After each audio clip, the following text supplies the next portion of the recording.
गुरुजन वर्ग, माझे सहकारी शिक्षक वृंद आणि माझ्या प्रिय विद्यार्थ्यांनो, आज पुन्हा एकदा मी नानाजींवर एक स्वरचित कविता सादर करत आहे. माझ्या कवितेचे नाव आहे आठवले सारे नानाजींचे कष्ट. उगवली सकाळ 14 ऑगस्ट, उगवली सकाळ 14 ऑगस्ट, आठवले सारे नानाजींचे कष्ट, आठवले सारे नानाजींचे कष्ट.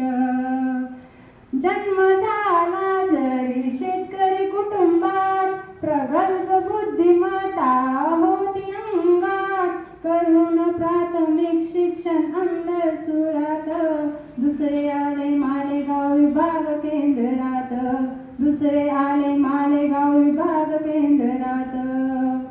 महात्मा गांधींच्या विचारांचा पडून प्रभाव, घेतली स्वातंत्र्य चळवळीत धाव, सोडून पुढील शिक्षण हे अर्धवट, धरली भूमिगत चळवळीची वाट, धरली भूमिगत चळवळीची वाट.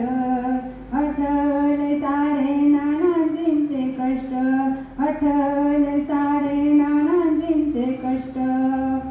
कणखरपणा बाणाच्या विवृत्तीचा, नाही घेतला लाभ स्वातंत्र्य सैनिक कार्याचा, जाणून समस्या शेतकरी गोरगरिबांच्या, विस्तारल्या सीमा नागरी सहकारी पतपेढीच्या, विस्तारल्या सीमा नागरी सहकारी पतपेढीच्या.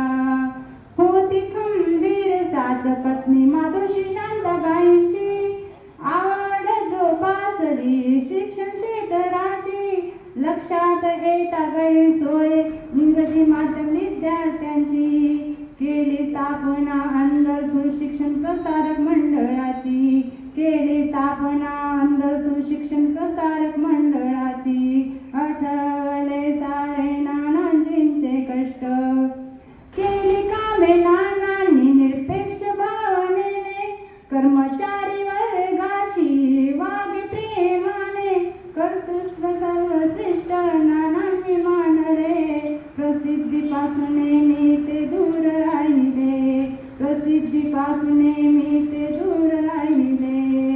निर्णय क्षमता अंधदृष्टी, वाढली नानांच्या कार्याची महती, अंधुरसुरतया मायभूमीवरती, त्रिवार अभिवादन पवित्र स्मृतीस करती, त्रिवार अभिवादन पवित्र स्मृतीस करती. आठवून सारे नानाजींचे कष्ट, आठवून सारे नानाजींचे कष्ट.